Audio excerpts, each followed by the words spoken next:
Lembrando, gente, que essa aqui é uma análise da Magna, nós não somos especialistas, não somos, a nossa análise aqui é apartidária, a gente vai apenas fazer uma análise do que a gente entendeu de acordo com o plano de governo que foi disponibilizado.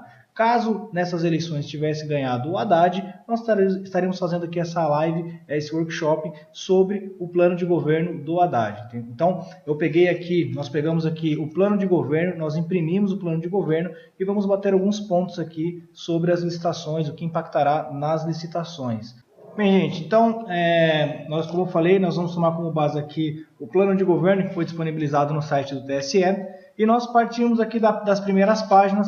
Nós já vimos aqui na página 5, onde ele fala o seguinte: ele quer quebrar o atual ciclo com o Brasil livre do crime, da corrupção e de ideologias perversas, haverá estabilidade, riqueza e oportunidade para todos. Então, inicialmente aqui, essa já é uma característica do plano de governo liberal, que é o plano que ele tem adotado. Inicialmente temos o primeiro governo assumidamente de direita desde o fim do regime militar, e esse aqui é um plano um pouco mais liberal. Ele preza justamente por liberdade e por direitos iguais, sem beneficiar um ou outro. Aqui existe uma promessa de que irá se combater com muito mais afinco a corrupção e irá se combater com muito mais afinco aqui a criminalidade. E o que isso interfere para nós, licitantes? Nós, aqui que participamos de licitações honestamente, licitações que não são de grande vulto, licitações com um vulto relativamente pequeno comparado às grandes obras, quer dizer que haverá um pouco mais de fiscalização e um combate maior a essa corrupção que existe nas licitações. Os maiores escândalos que ocorrem atualmente, que vocês veem no jornal, da Lava Jato, do Petrolão, estão envolvidos em licitações. Então, a ideia é que a partir do ano que vem, pelos próximos 4 anos, haja-se uma fiscalização um pouco maior, um pouco mais rigorosa neste ponto. Então, essa é a primeira promessa que aparece aqui e que, a princípio, será a nova postura do governo a partir de 2019.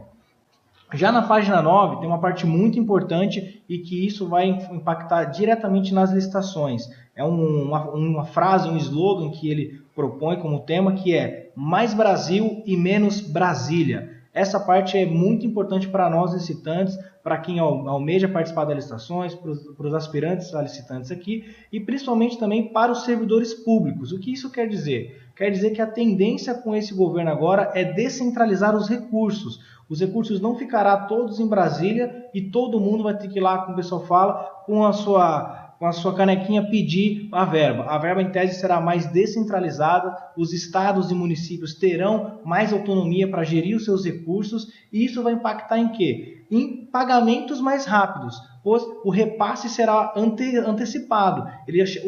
O imposto que você paga, que gera recurso para o governo, ele irá direto para o município e direto para os estados. Então a tendência é que as licitações municipais e estaduais, principalmente na parte de pagamento, aconteça com um pouco mais de celeridade. Então, essa é uma boa notícia para nós, onde não ficará tudo centralizado em Brasília. Faremos os ajustes necessários para garantir o crescimento com inflação baixa e geração de empregos. Gente, o que isso quer dizer para nós que participamos de licitações? A parte mais difícil para você que já participa, justamente no sistema de registro de preço, que é uma modalidade mais usada, na modalidade pregão, mas sob o sistema de registro de preços, é manter o seu preço durante 12 meses. Justamente pelo quê? Pelo índice de inflação, onde você participa de uma licitação em agosto e em janeiro do ano que vem, onde está dentro da validade ainda, aquele preço já está defasado. E com essa promessa de controle da inflação, consequentemente, você conseguirá manter o seu preço durante a vigência da ata. Então, isso será, se ele realmente conseguir cumprir essa promessa de manter a inflação baixa, isso para nós que participamos de licitações é muito importante. Então, vamos cobrar que isso realmente ocorra para que quando nós participarmos de uma ata sobre o registro de preços, o nosso preço não fique defasado com 1, 2 meses. Então, nós consigamos ter um preço mais competitivo e segurar esse preço durante toda a vigência da ata de 12 meses. Essa parte da inflação é uma parte muito interessante para nós que participamos de licitações e temos que manter o preço pela validade da ata, que pode ser até de 12 meses, como a maioria aqui já sabe. Seguindo aqui então, geração de emprego. Gente, quando ele promete geração de empregos, isso acarreta no quê? para você contratar mais gente, ou você está expandindo a sua empresa, ou ele está facilitando a abertura de novas empresas, o que nós vamos ver mais para frente aqui nessa aula. Mas quer dizer o quê? Que você vai ter mais concorrentes nas licitações. Sim, entretanto, você vai ter também mais fornecedores para cotar os seus produtos, para poder compor a sua matéria-prima para fazer o seu produto ou para prestar o seu serviço. Então, de certa forma, isso é uma boa notícia para nós, tanto para nós que participamos de licitações, como para você, cidadão, que tem interesse aí em garantir a sua vaga no mercado de trabalho ou até mesmo a sua empresa expandir. Então, é uma boa notícia que nós esperamos que ele realmente cumpra a abertura de novos empregos. Isso quer dizer expansão de empresas, abertura de novas empresas, e isso acarreta em mais concorrentes na licitação, mas em contrapartida em maiores fornecedores para você cotar e comprar suas matérias-primas e poder participar das licitações, certo? Uma outra coisa aqui que é uma interpretação nossa, agora já deixo bem claro que é uma interpretação da Magna e que acredito que isso vai ocorrer, é o seguinte: ele coloca que segurança, saúde e educação são nossas prioridades. E o que isso quer dizer? Quer dizer que você que trabalha nessa área de saúde, de educação e segurança, com certeza haverá uma gama maior de licitações nesses segmentos. Um exemplo fácil para eu dar para vocês é que ele prometeu abrir um colégio militar em todas as capitais. Isso por si só já requer algumas licitações ou até mesmo algumas adequações de órgãos públicos, mas que irá ter que comprar materiais básicos, como carteiras para os alunos, materiais para os professores, adequação de alguma estrutura ou até mesmo a construção de uma estrutura nova. Então, nessa área, nós já podemos ver que há uma sinalização do governo de que haverá um investimento maior, principalmente na área de saúde, na área de segurança, que é o que ele dá uma ênfase aqui no plano de governo. Então, para você que já trabalha nessa área, tem esperanças de mais licitações para o ano que vem. E para você que está pensando em abrir algum segmento, eu não vou falar para você vá nesse segmento, pois, como nós já falamos em alguns vídeos aqui no canal, o mais importante não é você entender qual é o segmento que há mais licitações, e sim você ter um fornecedor que te dá bons preços para você poder ser competitivo no mercado. Mas é um segmento que vale a pena você que está pensando em abrir uma empresa buscar bons fornecedores, porque a promessa aqui, há uma expectativa de que se haja um investimento grande nessas áreas. Então, só uma ressalva aqui, rapidinho, é que apesar do governo estar prometendo maiores investimentos na área de segurança, educação, essa coisa de controle de corrupção e tudo mais, enfim, o que eu quero dizer é que não são só os empreendedores desses setores que vão se dar bem. Porque, por exemplo, um maior investimento na área de educação, por exemplo, a gente imagina que ele vai investir um pouco em faculdade, um pouco em colégios, escolas, primários, enfim, tudo mais. E aí, o investimento ele não vem só em construção daquela estrutura, né? Então, o que ele quer dizer é que ele vai disponibilizar mais recursos, por exemplo, para um hospital na área da saúde. Aquele hospital agora ele vai passar a receber mais verba, tanto federal, municipal e estadual.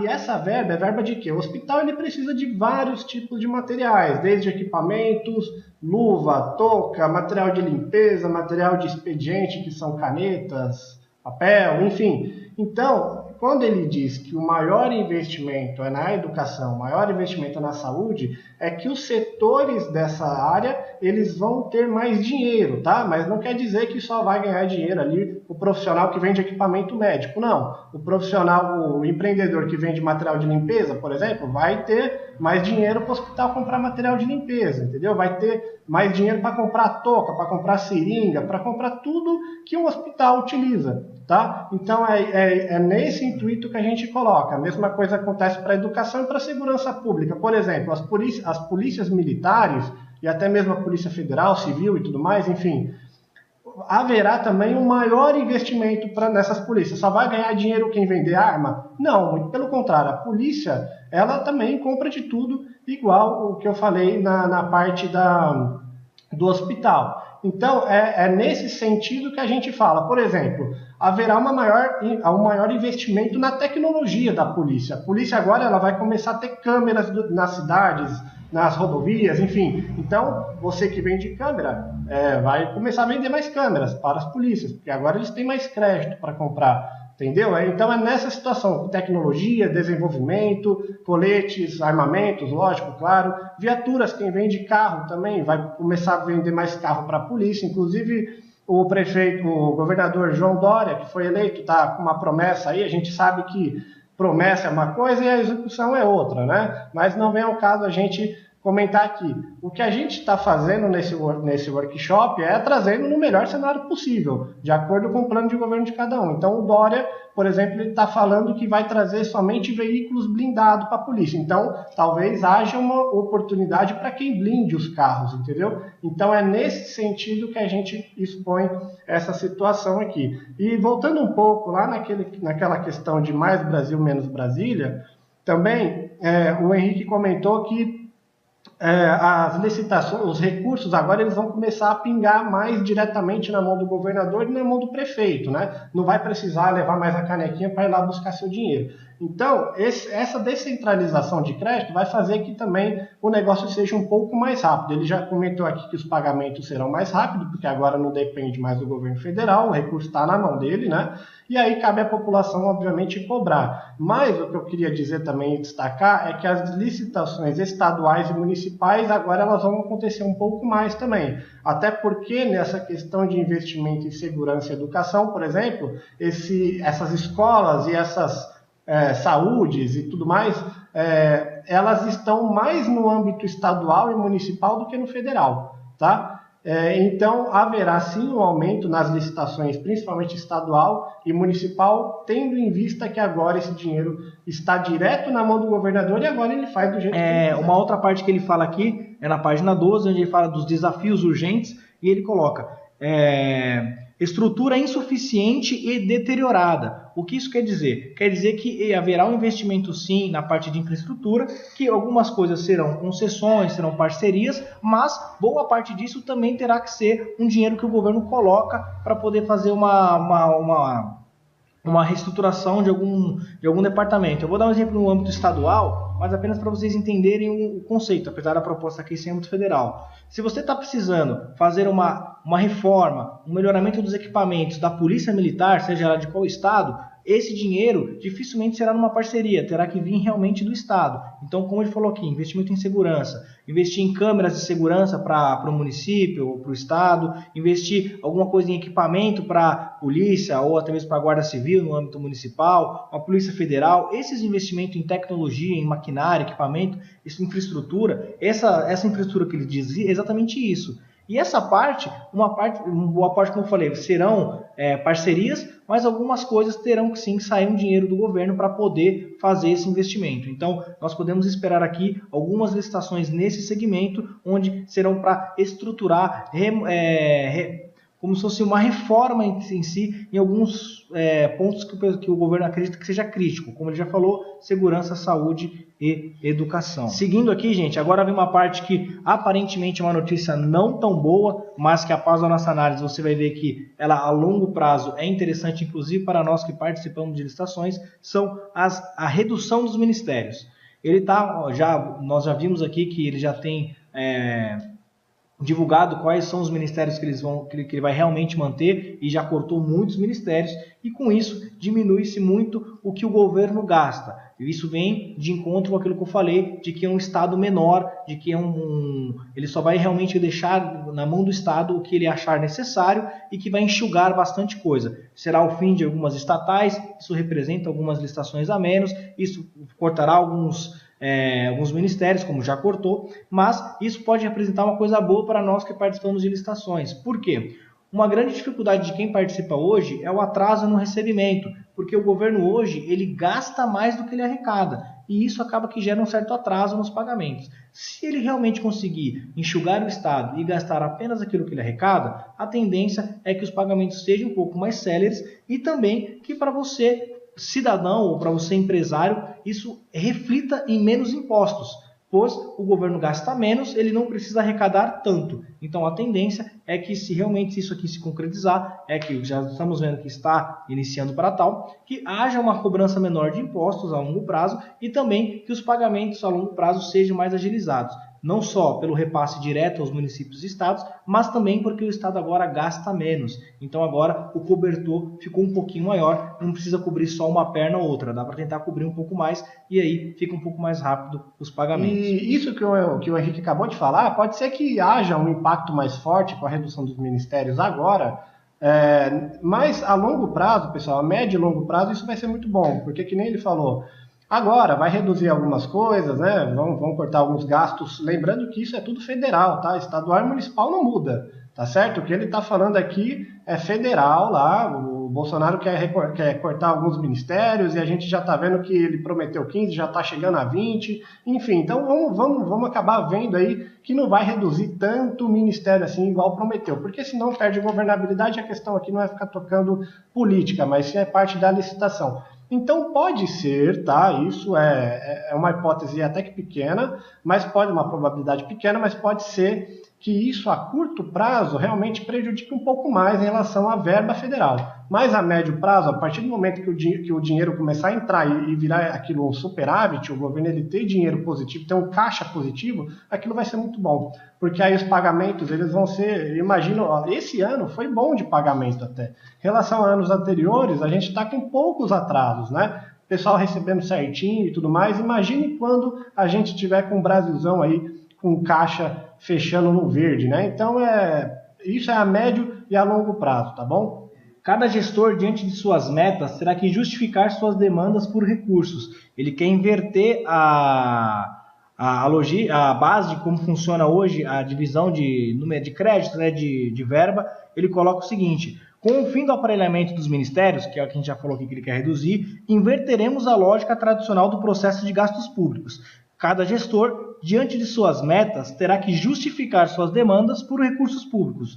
Os recursos financeiros, materiais e de pessoal serão disponibilizados e haverá o acompanhamento do desempenho de seus gastos. Então é o seguinte, a ideia agora é que antes de que cada governador, prefeito vá lá pedir a sua verba para gastar durante o ano, ele tem que justificar. E com isso, o que nós podemos interpretar para as licitações? Em tese, gente, tudo aqui é em tese, como nós estamos falando, em tese, as licitações agora serão com uma finalidade um pouco mais direcionada. Então, a tendência é que as licitações, principalmente pelo sistema de registro de preços, tenham a sua compra um pouco mais elevada. Nós sabemos que varia de cada segmento, mas em média hoje se compra de 30% a 40% do que se licita sob o sistema de registro de preços. É uma média e, como eu falei, varia de cada segmento.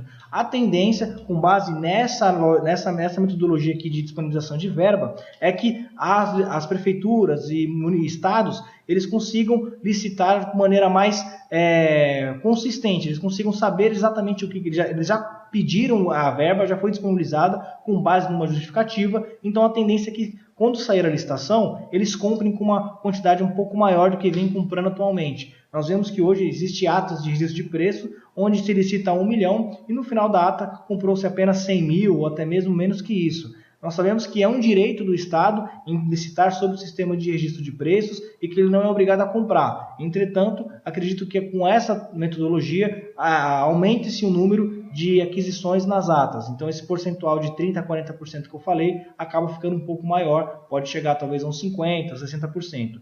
É muito difícil você encontrar uma ata onde é registro de preços e se compra 100%, pois o órgão, via de regra, ele dá realmente uma majorada esperando alguma emergência. Então, nesses casos, ainda continuarão tendo essa majorada, mas as licitações agora serão um pouco mais concretas, será com base em algumas solicitações que já foram aprovadas e devidamente justificadas. E com isso, acarreta em tudo aquilo que a gente está falando, de que os estados e municípios vão ter agora uma autonomia muito maior. A promessa, uma das grandes promessas desse governo é justamente essa, é que os estados e municípios tenham mais autonomia e que consigam gerir a sua verba melhor e com mais autonomia do que vinha sendo até então. Isso reflete uma maior eficiência caso seja uma prefeitura ou um estado coeso, coerente e que faça tudo do jeito certo. É o seguinte, ele, na página 32 ele faz uma conclusão de até então de como está o plano de governo e ele coloca aqui: investir fortemente em equipamentos, tecnologia inteligência e capacidade de investigação das forças policiais. Então nós vemos que tem uma preocupação muito forte na segurança. Ele já falou lá atrás e agora ele deixa bem claro aqui, ó, que é a meta número 1. Ó, os números comprovam, então ele vem falando de algumas coisas e a primeira coisa dele é investir em tecnologia. Isso significa câmera de segurança, isso significa material de ponta para poder fazer uma vigilância que não seja tão pessoal e sim de equipamentos mesmo, drone talvez. Capacidade de investigação, e aí sim, investir, como eu falei, na infraestrutura da Polícia Federal, Estadual e até Municipal, esse pessoal ter equipamento, condições de trabalho, viaturas adequadas, e por aí vai, toda a logística, toda a infraestrutura que se espera de uma polícia. Que nós vemos hoje que a polícia hoje está bem defasada, a maioria dos estados são viaturas com pneu careca, então a ideia é ter mais dinheiro para poder deixar em boas condições, manutenção da viatura, fardamento do policial, que muitas das vezes é direito dele receber, e por aí vai. Quando a gente fala em segurança, em educação, é o que o Bruno falou, contempla todas as fases que existem naquele segmento, e não somente a atividade fim, é a atividade meio também. A polícia imprime muito papel, é muito boletim de ocorrência que tem que fazer, então com uma infraestrutura melhor, vai ter uma impressora melhor lá, vai ter um computador melhor, tudo isso, as instalações da prefeitura, da delegacia, e quando eu falo de delegacia, gente, isso se amplia aos hospitais, a todas as áreas que nós falamos da educação, nas escolas, que nós estamos falando aqui que é prioridade do governo. Então, não vejam apenas como uma atividade fim daquele ministério, daquele segmento, e sim a atividade meio que também está atrelada e que muitas das pessoas aqui, acredito que participam de licitações para a atividade meio. São poucos que participam realmente da atividade fim. Seguindo aqui, gente, então, ele coloca aqui da defesa das fronteiras, então, como eu falei mais uma vez, ele bate muito nesse ponto de segurança, então tudo que é voltado à segurança, seja colete, uma bota, luva, tudo que se envolve em questão de segurança, uniforme como um todo, está nessa área, está contemplado nessa área.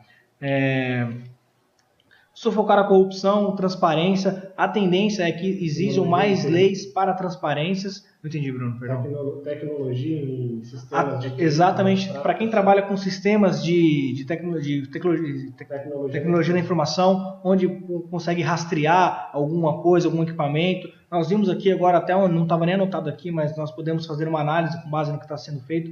Em São Paulo, para quem não sabe, teve uma ponte aí que parece que caiu recentemente, não estou acompanhando muito bem, mas parece que estão procurando as plantas dessas construções e não estão achando. E provavelmente existe um investimento em tecnologia para digitalização desses arquivos. Então, para quem trabalha nessa área, pode ser que exista um investimento. Então, toda essa parte de tecnologia realmente é prioridade. E a prefeitura e os estados e até os órgãos federais têm que andar de acordo com a tecnologia que existe no mundo atual e não trabalhar com a tecnologia de 10, 20, 30 anos atrás, onde tem que se guardar ainda o arquivo numa prateleira. Hoje em dia trabalhamos muito com arquivo em nuvem, arquivo digitalizado, e isso também tende a ser, vai ser tendência no governo, seja agora ou mais para frente. Então isso é evolução, vai acontecer mais cedo ou mais tarde. Quanto mais cedo acontecer, melhor. A prefeitura tem mais tecnologia, trabalha de maneira mais eficiente, e para nós, de maneira até como cidadãos. Um bom ponto que ele passa aqui é sobre a burocracia que ele quer de desburocratizar. Inclusive tem uma parte muito boa aqui que, se ele conseguir fazer, para nós que somos empresários, empreendedores, isso é muito bom. Eu já vou até adiantar, eu tinha deixado anotado mais para frente aqui, mas já vou adiantar. Uma das promessas desse governo é o seguinte, é que não se demore mais do que 30 dias para você abrir a sua empresa. E nós sabemos, quem já abriu a sua empresa recentemente sabe que esse tempo hoje ele não demora menos do que 2 meses, 3 meses, demora muito, e que a ideia dele é não demorar mais de 30 dias. Passados os 30 dias, a empresa considera-se aberta e ela pode exercer as suas atividades normalmente. Não sei como ele vai fazer isso na prática, não vem tão desmembrado aqui, mas é uma coisa muito importante que, para você que está pensando em abrir a sua empresa, a tendência é que saiam medidas, leis e até mesmo algumas regulamentações nesse sentido, onde você conseguirá abrir de uma maneira mais simples e mais rápido a sua empresa e poderá participar das licitações de uma maneira mais simples. Prevendo essa burocracia a menos, nós podemos ver aqui que talvez exija alguma legislação, alguma coisa que diminua a burocracia na parte de autenticação de documentos, na parte de declarações como um todo. Para quem participa de licitações, licitação, principalmente presencial, sabe que é muita declaração. A declaração de que não emprega menor de idade, declaração de que você é MEPP, declaração de que você cumpre os requisitos de habilitação, fatos impeditivos e por aí vai. São N declarações que fica mais burocrático e às vezes falta uma dessas documentações, aí o pregoeiro acaba desclassificando. A tendência é que ficar cada vez mais simples, e isso é bom para nós e bom para quem participa de licitação. Privatização, o Bruno falou aqui que o pessoal está pedindo. Gente, o que é a privatização? A privatização é quando o governo ele passa para uma iniciativa privada fazer essa gestão. E aí, gente, é muito complicado a gente falar que isso vai ser bom ou ruim. É uma análise onde cada um deverá, eu vou falar aqui como que ocorre, cada um tem que fazer a sua análise. Quando você privatiza, por exemplo, alguma rodovia, você coloca um pedágio, ou quem ganhou aquela concessão, quem ganhou aquela privatização, ele pode explorar da maneira que quiser. O bom é que nós ganhamos com qualidade, entretanto, cobra-se um preço. Então é relativo, é complicado eu falar para vocês que isso é bom ou ruim. A tendência é que haja sim privatizações, mas privatizações, de acordo com o que está aqui no plano de governo, de estatais que não dão lucro. Ele fala aqui, eu até vou tentar ver se eu acho a página aqui agora passando, ele fala que muitas das estatais dão prejuízo. O investimento que o governo coloca nela é de, se não me engano, são um exemplo de 90 milhões, e quando tem um retorno, dá retorno de 60.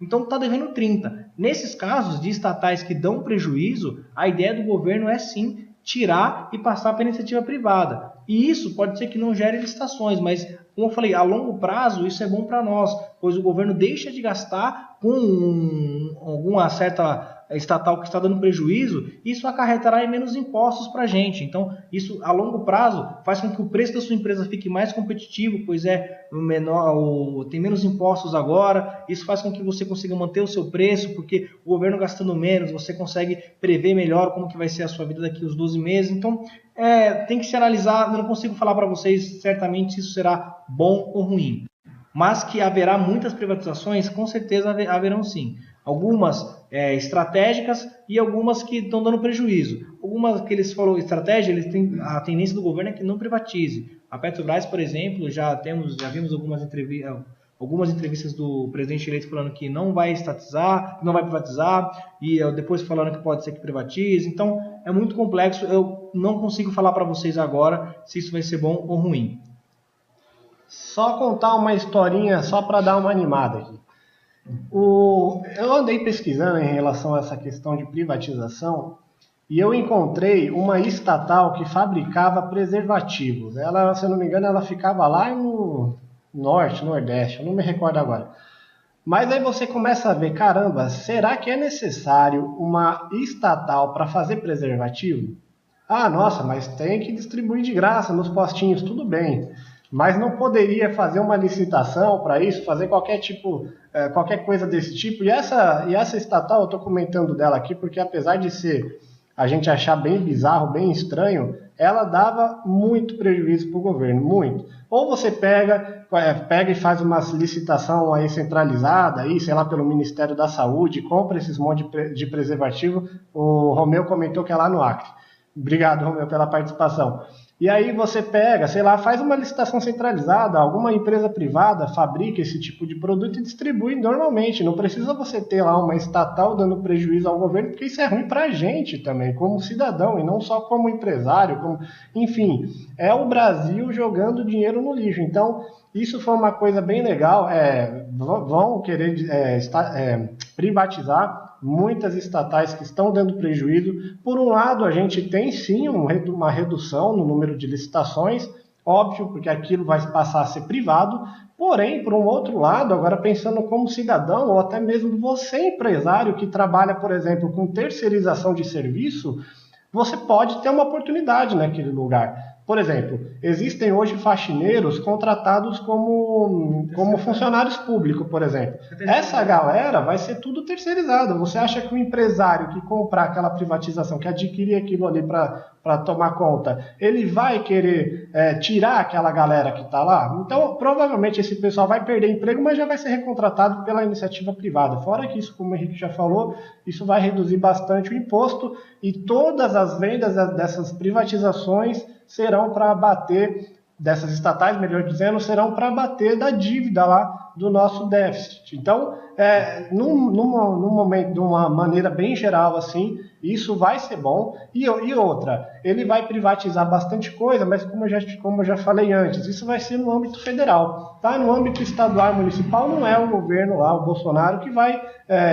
meter o dedo dele lá no meio. Então, de maneira geral, eu acho que isso é bem positivo. Você que é empresário de terceirização, eu imagino muitas oportunidades para vocês no setor. Na página 45 aqui, gente, ele fala sobre a educação. Basicamente, a ideia do Estado, agora do governo federal, é investir muito mais em verba para a educação básica do que para o ensino superior. E quem cuida dessa parte são os estados e as prefeituras. Então, mais uma vez, o poder, a autonomia dos estados e dos municípios nessa área. As escolas municipais e estaduais que fazem o ensino básico. O governo federal basicamente gere, a maior parte são institutos federais, universidades federais. Claro, tem algumas universidades estaduais também, mas o forte do estado e do município é o ensino básico. Tá? Então a ideia é que migre um pouco essa verba, ela passe agora um pouco mais para as prefeituras e os estados.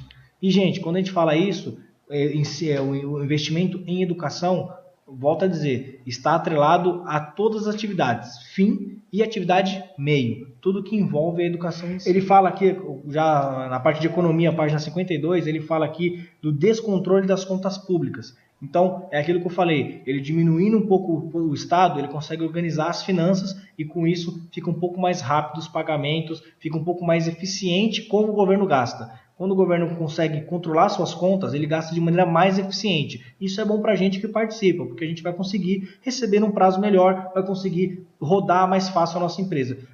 Nós que somos empreendedores sabe que o que dá para a gente o fôlego é o giro. Não adianta você entregar 1 milhão para receber daqui a um ano. Para a gente é muito mais fácil a gente entregar 100 mil por mês ali, rodar 100 mil do que a constância é muito melhor do que de fato o valor. Então, a ideia, se ele conseguir arrumar as contas públicas, é essa agilidade. Em relação a corte de gastos, não necessariamente também. Isso. E quando ele fala, gente, em corte de gastos, existe um corte sim em licitações e materiais, mas existe um corte muito grande em pessoal, em cargos comissionados, em cargos que, como eu falei, que hoje não vai ser mais concursado, vai ser terceirizado. Então, esse corte é mais ou menos nesse segmento também. Claro, tem algumas coisas materiais, mas uma boa parte, eu imagino aqui, que seja em pessoal. Fora que uma parte desse dinheiro também vai para investimento. E, de certa forma, quando ele enxuga, ele vai investir aonde? Ele vai enxugar, a ideia é enxugar o gasto, mas uma coisa ele promete ampliar o investimento em algumas áreas, como a gente já falou, que é saúde e educação. Então, desse corte, nem tudo é perdido. Uma parte do que é cortada é reinvestida em outro setor. No caso aqui, a gente falou saúde, educação e segurança. Então, na parte 53 aqui, fica bem claro isso, onde ele fala para atender ao objetivo de enxugamento do Estado. É diminuir realmente o Estado, mas, como nós já vimos aqui, isso não necessariamente é um ponto ruim. Aí ele fala aqui na parte 54 que a administração pública inchou de uma maneira descontrolada nos últimos anos. Então, eu já falei isso, então não vou me alongar mais. Juros baixos. Ele fala aqui numa parte mais para frente que ele quer manter o tripé econômico, que é o câmbio flexível, meta de inflação, meta fiscal, e na parte anterior que ele fala dos juros baixos. Gente, isso é muito interessante para a gente. Eu vi que teve alguma pergunta relacionada aqui a investimento de fora, tudo. Quando ele fala do câmbio flexível, para quem não sabe, o câmbio flexível é aquele câmbio flutuante. No Brasil, o câmbio ele é flutuante, sim, ele fica variando conforme o dia, e em alguns países não são assim. A grande maioria é flutuante, mas ele quer manter isso. Isso ajuda para quem importa algumas coisas. Quando o valor do dólar está baixo, fica mais fácil para você importar, e quando ele está alto, fica mais caro para você importar. O câmbio flutuante, gente, ele nunca vai... Flutuante ou fixo, o valor do dólar, do câmbio, ele nunca vai agradar gregos e troianos. A nossa ideia aqui não é fazer uma aula de economia, mas só para vocês entenderem. Para quem vende para fora, para quem exporta, é muito interessante que o câmbio esteja alto. Porque ele vende uma laranja em dólar, ele recebe em reais, é melhor para ele. Para quem importa, para quem compra material de fora, é interessante que o câmbio, o dólar, fique baixo. Então, ele vai ter que achar um meio termo aí. Eu não vou falar a minha opinião sobre isso, qual que é o valor ideal, porque eu não quero influenciar vocês e também não sou um grande conhecedor do assunto. Mas ele vai manter sim esse câmbio flutuante. A meta de inflação, isso é muito importante, com a inflação baixa a gente consegue manter os preços, como eu falei, e meta fiscal. Gente, vou tentar acelerar, pois eu prometi aqui, a gente prometeu que ia encerrar isso aqui mais rápido, até as 9 e pouquinho. O Bruno quer fazer um comentário enquanto eu vou ver a parte final. Só uma coisinha aqui também que eu li ali no plano de governo que eu achei bem interessante é que como que funciona hoje. Hoje você é um prefeito, né? Você tem que bater lá em Brasília e pedir seu dinheirinho, mas quando você chega lá, ele vai lá e fala qualquer coisa. Olha, eu quero um dinheiro aqui para poder fazer uma quadra poliesportiva, um ginásio lá na minha cidade. Beleza? Aí o governo vai lá, né? Tem toda aquela articulação política e dá essa grana pro prefeito.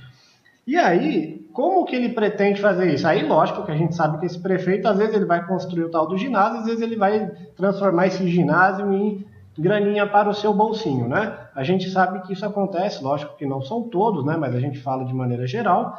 E o que ele promete ali, né? Novamente ressalta aqui que é sempre o que está sendo prometido. Agora, se vai ser cumprido ou não, ninguém tem como saber. A gente acha e torce para que sim, né? Mas ele promete o quê? Que cada gestor, seja ele municipal, estadual, ele vai ter que solicitar o seu recurso e aquilo vai ter que estar muito bem justificado, vai ter que estar amarrado e a ideia é que eles, por exemplo, mandem não um crédito genérico, não é um crédito lá para fazer construção, é um crédito já amarrado ali para a construção do ginásio para aquela cidade. Então, no momento que o responsável ali por fazer essa articulação política, pedir essa grana lá no governo federal, o governo federal irá sim atendê-lo, porém isso tem que estar muito bem justificado. Eu não lembro a página que eu li, mas isso está escrito lá. E isso é bom para quem? Isso é bom para quem quer vender de forma honesta, pessoal. Se você quer participar de licitação e quer entregar tudo certinho, aquele dinheiro não vai... Aquele ginásio não vai virar ali outra coisa, não vai virar merenda, ele vai virar ginásio. E se você constrói ginásio, você vai lá e vai construir esse ginásio. Então, essa questão dele restringir o crédito tem que estar muito abordado, tem que estar muito amparado, ele justificado. E a questão desse dinheiro, ele vir amarrado para aquela atividade que foi solicitada e somente para aquilo. E aí, lógico, os tribunais de contas municipais para os municípios que têm e estaduais e o próprio TCU irá fiscalizar, porque agora a possibilidade, ele também falou aqui, o Henrique, na questão da transparência, agora as coisas serão um pouco mais transparentes, então ele conseguirá ver que aquele crédito ele foi para o ginásio, e aí você liga a nota de empenho com a nota fiscal, você consegue saber se aquilo realmente virou um ginásio. Então isso eu achei bem interessante, tá? Só queria fazer essa pequena ressalva para você que quer vender de forma honesta em licitação.